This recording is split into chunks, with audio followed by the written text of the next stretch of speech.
నమస్తే, welcome to MLA జాతకం. This is Sumitra.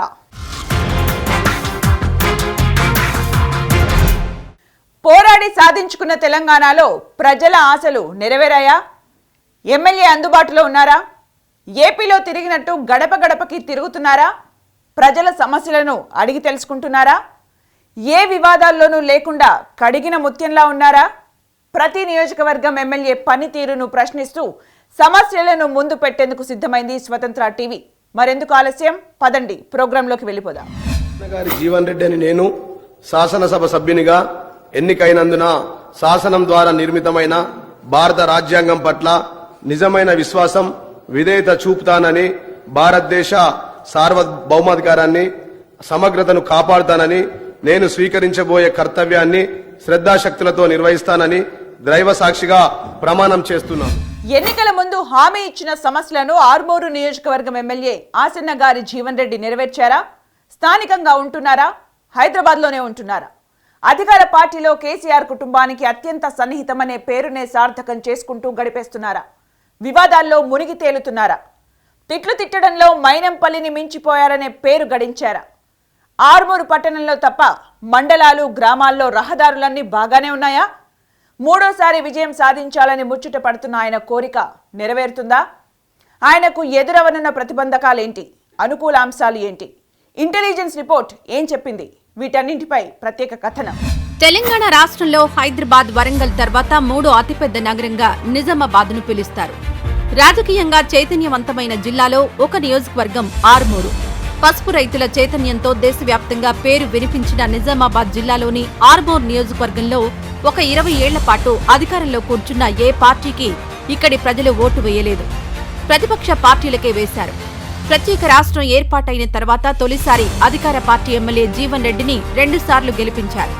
మరి రివర్స్ ట్రాక్ రికార్డున్న ప్రజలు, సాక్షాత్తు కేసీఆర్ కుమార్తె కవితనే ఓడించిన రైతులు ఈసారి జీవన్ రెడ్డికి ఓటు వేస్తారా అనేది వేచి చూడాల్సిందే. కేసీఆర్ గారు చెప్పిన ప్రకారం అయితే మా మధ్యతరగతి వాళ్ళకు మాత్రం ఎటువంటి లాభం లేదు, ఏమీ లేదు సార్. ఇక్కడ ఎటువంటి రోడ్ల పరిస్థితి కానీ 6 సంవత్సరాలు 7 సంవత్సరాలు ఎటువంటి అభివృద్ధి లేదు. ముసలి వాళ్ళు పింఛన్ గురించి ఎంత తనలాడుతున్నారు, ఎన్ని ఎంఆర్ఓ ఆఫీసులో తిరుగుతున్నారు అంటే చెప్పనక్కర్లేదు. లైవ్గా పోయి చూడవచ్చు అన్న. ఒక వర్షాకాలం మీద మంచిగా ఒక సముద్రం అవుతుంది, మంచిగా స్విమ్మింగ్ పూల్లో ఇది కొట్టచ్చు అన్న. ఇది జీవన్ రెడ్డి అన్న ఏ మాల్ ముంగట్నే కొట్టచ్చు, ఇది కొట్టచ్చు. ఇదంతా వాస్తవం కాదన్న. మాకైతే ఈ ప్రభుత్వం వచ్చి నుంచి ఇంకో కాంగ్రెస్ గవర్నమెంట్ ఉన్నప్పుడు మంచిగా ఉండే, ఇక బీజేపీ గవర్నమెంట్ వస్తే ఏమైతే తెలియదు కానీ మొత్తం ఇల్లు అయితే ఉన్నది పోయింది, ఉంచుకున్నది పోయింది. మా మిడిల్ క్లాస్ వాళ్ళకు మాత్రం ఎటువంటి ప్రయోజనం లేని గవర్నమెంట్ అంటే ఇది ఒకటే. కేసీఆర్ పథకాలు అక్కడికి వెళ్ళి ఇస్తుంది కావచ్చు, కానీ మా దాకా మాత్రం వస్తలేవు. నందిపేట్, ఆర్మూర్, మాక్లూర్, ఆలూరు మండలాలుగా ఆర్మూర్ నియోజకవర్గం విస్తరించి ఉంది. ఒక మున్సిపాలిటీ, 70 గ్రామాలున్నాయి. ఒకప్పుడు కాంగ్రెస్ పార్టీకి ఆర్మూర్ నియోజకవర్గం కంచుకోట అని చెప్పాలి. 1952లో నియోజకవర్గం ఏర్పాటైన దగ్గర నుంచి 2018 వరకు 15 సార్లు ఎన్నికలు జరిగాయి. ఇందులో 9 సార్లు కాంగ్రెస్ గెలిచింది, 3 సార్లు తెలుగుదేశం, 1 సారి సోషలిస్ట్, 2 సార్లు బీఆర్ఎస్ విజయం సాధించాయి. 2018 ఎన్నికల్లో నిజామాబాద్ జిల్లాలో పసుపు రైతులు సృష్టించిన అలజడి దేశ రాజధానినే తట్టిలేపింది. ఆ క్రమంలో బీజేపీ నేత ధర్మపురి అరవింద్ నిజామాబాద్ ఎంపీగా విజయం సాధించారు. ఇప్పుడు ఆర్మూర్లో ఈ ఆసన్న గారి జీవన్ రెడ్డి ఏదైతే ఆర్టీసీ షాపింగ్ మాల్ ఉందో, ఈ ఆర్టీసీ షాపింగ్ మాల్ ఇంతవరకు లీజ్ అమౌంట్ కట్టట్లేదు. తెలంగాణ స్టేట్ ఫైనాన్స్ కార్పొరేషన్ తీసుకున్న లోన్లు కూడా కట్టట్లేదు. అది ప్రజల సొమ్ము. ఈ ప్రజల సొమ్మును మొత్తము తీసుకొని జీవన్ రెడ్డి షాపింగ్ మాల్ అనే కట్టాడు. దాన్ని మాకు ఆర్టీసీకి అంటే ప్రజల సంస్థ, అంటే కనీస ఉద్యోగాలు ఇచ్చే పరిస్థితి లేని సంస్థ నుంచి కూడా కోట్ల కొద్ది రావాల్సిన బకాయిలు కట్టట్లేదు. ఈ 3 నెలల ఇట్లా స్టేట్ ఫైనాన్స్ కార్పొరేషన్ అప్పులు కానీ, ఈ ఆర్టీసీకి రావాల్సిన లీజ్ అమౌంట్ కానీ కట్టకపోతే మేము 3 నెలల తర్వాత అధికారంలోకి వస్తున్నాము. వితిన్ 2 వీక్స్ చట్టపరంగా, న్యాయపరంగా నోటీసులు ఇచ్చి మరి మాకు రావాల్సిన బకాయిలు వసూలు చేసుకొని అది ఆర్టీసీ షాపింగ్ మాల్ చేస్తాము. ఇక్కడ అభివృద్ధి స్థానం లేదు, అన్ని అవినీతి. ఎక్కడ పోయినా 30%, 40%. దళిత బంధులో కూడా అవినీతి. ఎక్కడ చూసినా ఈ ఆసన్న గారి జీవన్ రెడ్డి అలియాస్ పార్కైత్ జీవన్ రెడ్డి, ఈ జీవన్ రెడ్డి వాళ్ళ అవినీతి వల్ల మొత్తం ఎటువంటి అభివృద్ధి కాదు. ఏదైనా పని జరిగినా, వర్క్ జరిగినా కనుక నాణ్యత లోపించిన వర్కులు, బ్రిడ్జిలు కూలిపోతున్నాయి. ఈరోజు పిప్రి మధ్యన రాకపోకలు లేవు, ఆర్మూరు మధ్యన, ఆలూరు మధ్యన రాకపోకలు లేవు. డబుల్ బెడ్రూమ్ ఇల్లు కట్టానిస్తానని 3 ఊర్లలో తప్ప ఎటువంటి ఏ ఊర్లో కూడా ఒక్క డబుల్ బెడ్రూమే కాదు, ఏ గృహం లేదు. రైతులు పండించిన పంటలకు గిట్టుబాటు ధరలు లేవు. పసుపు, మొక్కజొన్న, ఎర్రజొన్న, సజ్జ వంటి పంటలకు మద్దతు ధరల కోసం రైతులు ఏళ్ల తరబడి ఎదురుచూస్తున్నారు. ప్రభుత్వాలు, పాలకులు పట్టించుకున్న పాపాన పోలేదు. ఎన్నికల సమయంలో గ్రామ సంఘాలు, రైతు సంఘాలను రాజకీయ నాయకులు వలలో వేసుకుంటున్నారనే విమర్శలున్నాయి. తెలంగాణ ప్రభుత్వం దాదాపు ఏర్పడి 9 సంవత్సరాలు అవుతుంది. 9 సంవత్సరాలలో కూడా ఏ ఒక్క నోటిఫికేషన్ కూడా సరిగా పెట్టినటువంటి సందర్భాలు ఉన్నాయి. గ్రూప్ 1 చూసినాం, గ్రూప్ 1 ఎగ్జామ్ పెట్టారు. ఎగ్జామ్ పెట్టిన తర్వాత గ్రూప్ 1 లీకేజ్ అని చెప్పేసి చెప్పారు. పోయిన ప్రభుత్వాలు ఏదైతే చూస్తున్నామో, పోయిన ప్రభుత్వంలో ఏ ప్రభుత్వంలో కూడా గ్రూప్ 1 పేపర్ లీకేజ్ ఎప్పుడు కూడా కాలేదు. కానీ తెలంగాణ ప్రభుత్వం కేసీఆర్ వచ్చిన తర్వాతనే తెలంగాణ బాగుపడుతుందని చెప్పేసి అనుకున్నాం. కానీ ఇప్పుడు ఉన్నటువంటి కేసీఆర్ ప్రభుత్వం నిరుద్యోగ భృతి ఇస్తా అని చెప్పేసి అన్నాడు. కానీ నిరుద్యోగ భృతి ఎక్కడొచ్చింది, ఏ ఒక్క విద్యార్థికి వచ్చింది అని చెప్పేసి మేము ఈరోజు డిమాండ్ చేస్తూ ఉన్నాం. ఎమ్మెల్యే జీవన్ రెడ్డిపై ప్రజల్లో మిశ్రమ స్పందన కనిపిస్తోంది. సీఎం కేసీఆర్ పథకాలు మాత్రం జనాల్లోకి వెళ్లడంతో ఎమ్మెల్యే జీవన్ రెడ్డి సంతోషంగా ఉన్నారు. ముఖ్యంగా పెన్షనర్లు, బీడీ కార్మికులు, చిన్న మధ్యతరగతి ప్రజలు సుముఖంగానే ఉన్నారు. ఇక ఎమ్మెల్యే జీవన్ రెడ్డి విషయానికొస్తే ముఖ్యమంత్రి కుటుంబంతో అత్యంత సన్నిహితంగా ఉండే ఆయన కావలసినన్ని నిధులు తీసుకొచ్చి అభివృద్ధి చేశాడని చెబుతున్నారు. అయితే ఆర్మూర్ పట్టణంపైనే ఫోకస్ పెట్టారనే విమర్శలు కూడా ఉన్నాయి. ఇక వ్యక్తిగతంగా చూస్తే తరచూ వివాదాస్పద వ్యాఖ్యలు చేయడం, అదే ఫ్యాషన్ అన్నట్టు మాట్లాడడంతో ఆయన ప్రభ మస్కబారిందని చెప్పాలి. ఆర్మూర్ చాలా డెవలప్ అయిందండి. 40 సంవత్సరాల క్రితం ఎలా ఉండేనో అలా లేదు. ఇప్పుడు వసతులు కానీ, మాకు రోడ్స్ ఫెసిలిటీస్ కానీ, ఇంట్లో వాటర్ కోసం చాలా గొడవలు అయినాయి మాకు ఇక్కడ మా రాజానగర్లో. జీవన్తో మాకు అంత పాజిటివ్గా ఉంది. మాకు ఇప్పటికీ ఇబ్బంది లేదు. 30 ఏళ్ళ నుంచి చేసిన బీడీలు అప్పటి నుంచి ఇప్పటిదాకా ఏ ప్రభుత్వం కూడా మాకు పింఛన్ అనేది లేకుండే. ఇప్పుడు తెలంగాణ వచ్చి నుంచి మాకు పింఛన్ ఇస్తున్నారు. ఆయన దయ వల్ల మేము 1000 రూపాయలు చేసినా కానీ ఆయన 2016 రూపాయలు మాకు పింఛన్ ద్వారా పంపిస్తున్నాడు. కాబట్టి పెంచడో కానీ ఇప్పటికైతే మాకు వృత్తి అనేది మంచిగా నడుస్తుంది. మొత్తానికి ఆరుమూరు నియోజకవర్గంలో ఈసారి టగ్ ఆఫ్ వార్ గానే కనిపిస్తోంది. డిఫరెంట్ గా ఆలోచించే ప్రజలు ఒకవైపు, కేసీఆర్ పథకాలనే అస్త్రాలుగా చేసుకుని ముందడుగు వేస్తున్న జీవన్ రెడ్డి మరోవైపు ఉన్నారు. అయితే నీళ్లు ఇచ్చారు, కరెంటు కూడా బాగానే వస్తోంది. కానీ రైతులు పండించిన పంటకు సరైన మద్దతు ధర వచ్చినప్పుడే నిజమైన విజయమని కొందరు అంటున్నారు. మరి మీరే ఆలోచించండి. ప్రజలు అటూ ఇటుగా ఉన్న స్థానిక ప్రజాప్రతినిధులు, నేతలు మాత్రం ఎమ్మెల్యే జీవన్ రెడ్డిపై గుస్సాగా ఉన్నారు. ఇటీవల నిధులు రాకపోవడంతో అధికార సర్పంచ్ ఆత్మహత్యాయత్నం చేశారు. కొందరికి ఇప్పటికీ బిల్లులు రాలేదని అంటున్నారు. ఈ పరిస్థితుల్లో రేపు జరిగే ఎన్నికల్లో వీరందరూ ఎంతవరకు సహాయ సహకారాలు అందిస్తారనేది సమస్యగానే ఉంది. ఎన్నికల్లో వీరే పోలింగ్ బూత్ ఏజెంట్లుగా ఉంటారు. ప్రజల చేత దగ్గరుండి ఓట్లు వేయిస్తారు. తృణమో ఫణమో అందజేసేది వీరే. ఎలక్షన్ మేనేజ్మెంట్ అంతా వీరిపైనే ఆధారపడి ఉంటుంది. మరి ఈసారి చేస్తారోనని కొందరు వ్యాఖ్యానిస్తున్నారు. ఇంటెలిజెన్స్ రిపోర్టు మాత్రం అంత ఆశాజనకంగా వచ్చినట్టు లేదని అంటున్నారు. మొన్న వర్షాలకు చెరువులు నిండి రోడ్ల మీదకి వెళ్ళి నీళ్ళు వారి కాలాలు తెగిపోయి మా పంటలన్నీ కొట్టుకుపోయినాయి. పోయిన సంవత్సరం కూడా ఇదే జరిగింది. ఇప్పుడు చూస్తున్నాం, అక్కడ జేసీబీతో తీపిస్తున్నాం కాలాలు సొంత పైసలు పెట్టుకొని.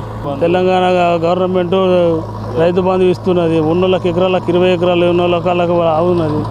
మాకున్న ఎకరం 2 ఎకరాల కోసం ఇంత కష్టపడి చేస్తున్నాము. రైతు పరిస్థితి బాగా ఘోరంగా ఉన్నది. మందులు అవి ఇవి అన్నిటికీ లాసే, పంటలు కొట్టుకుపోయినాయి.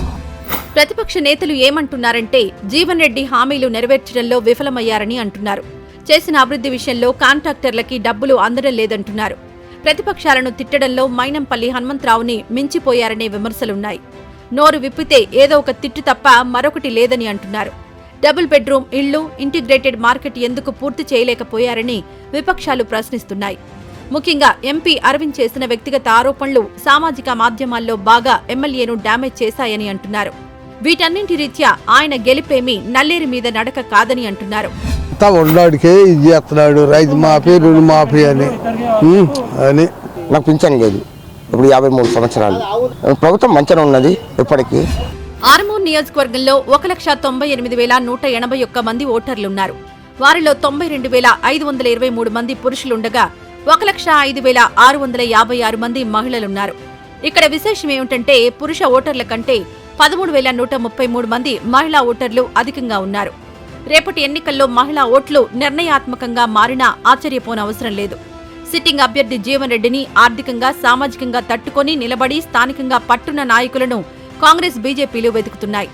2018 ఎన్నికల్లో జీవన్ రెడ్డికి 72,125 ఓట్లొచ్చాయి. నాడు జీవన్ రెడ్డి 28,795 ఓట్ల మెజారిటీ సాధించారు. మరి ఈసారి అంత మెజారిటీ వస్తుందా, తగ్గుతుందా, బోల్తా పడతారా అనేది చూడాలి. తెలంగాణ రైతాంగం కరెంటు విషయంలో తెలంగాణ ముందు, తెలంగాణ వచ్చిన తర్వాత 2 భాగాలు విభజించుకుంటే అంతకుముందు సిరిప్ 7 గంటల కరెంట్ ఇచ్చేది. ఆ 7 గంటలు కూడా 3.5 గంటలు పగలు, 3 గంటలు రాత్రికి ఇచ్చేది. తెలంగాణ గవర్నమెంట్ వచ్చినాక 24 గంటల కరెంటు ఎప్పుడు పోయినా రైతు బటన్ ఒత్తుకోడే, పారించుకున్నంతసేపు పారించుకొని ఇంటికి వచ్చే విధంగా కేసీఆర్ సౌలతులు చేసిండు. ఆ విధంగా సబ్ స్టేషన్లు ఏర్పడ్డాయి. వ్యవసాయ పరంగా ఆర్మూర్ నియోజకవర్గానికి మంచి పేరుంది. ఇక్కడ పసుపు పంటను అత్యధికంగా సాగు చేస్తారు. ప్రతి ఏటా సుమారు 65,000 ఎకరాల్లో ఈ పంట సాగవుతుంది. వర్షాలొస్తే పొలాలు మునిగిపోయి పంట నష్టం వాటిల్లుతోందని వాపోతున్నారు.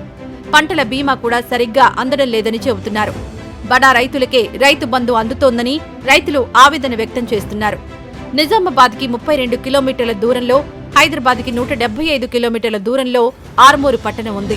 ప్రతి ఇంట్లో సంతోషం, ప్రతి కంట్లో ఆనందం మన ముఖ్యమంత్రి కేసీఆర్ గారు ఇక్కడ కనబడుతుంది. ఇక్కడ వచ్చిన ముఖం మీద, కళ్ళల్లో ఆనంద బస్మాలున్నాయని చెప్పి సందర్భంగా నేను తెలియజేస్తా ఉన్నా. సిద్ధుల గుట్టకు ఘాట్ రోడ్ తెప్పించింది ఎవరు? ఇప్పించింది ఎవరు? తెచ్చింది ఎవరు? రైతులకు 62 లక్షల మందికి రుణమాఫీ, 62,000 మందికి ఆర్మూర్ నియోజకవర్గంలో నిన్నగాక మొన్న రైతులకు రుణమాఫీ వచ్చిందా? వచ్చిన వాళ్ళంతా చేతులు ఎత్తాలా? అబ్బా ఊరంతా రైతులే మొత్తం లేరా? చేతులు ఎత్తకపోతే వాపస్ గుచ్చుకుంటా పైసలు. 99,000 వరకు వచ్చినాయా? ఇప్పుడు మన కవితక్క గారు ప్రతినిత్యం నేను పోయి అక్కకి చెప్తే, అక్క పోయి బాబుకి చెప్తే పని ఆగుతుందా? పాలుగుట్ట నుంచి సిద్ధులగుట్ట దాకా చిన్నాపూర్లో అర్బన్ పార్కు ఇట్లా చెప్పుకుంటా పోతే 1 రోజు 2 కాదు. వికలాంగులకు 4,000 రూపాయల పింఛన్లు ఇచ్చింది ఎవరు? కేసీఆర్ గారు. తెప్పించింది ఎవరు? ఇచ్చింది ఎవరు? పంచం చెప్పుకుంటా పోతే అరగంట అవుతుంది. చూశారు కదండి ఆర్మూరు నియోజకవర్గం ఎమ్మెల్యే జీవన్ రెడ్డి జాతకం. ఒకవైపు నుంచి అంతా ఫీల్ గుడ్ లా అనిపిస్తున్నా వాస్తవంగా చూస్తే అంత సినిమా లేదనే అంటున్నారు. వ్యక్తిగతంగా తెచ్చిన డ్యామేజ్ నుంచి ఆయన కోలుకోవడం కష్టమే అంటున్నారు. ఈ నేపథ్యంలో ఆయన గెలుపు అనుకున్నంత ఈజీ కాదని రాజకీయ విశ్లేషకులు వ్యాఖ్యానిస్తున్నారు.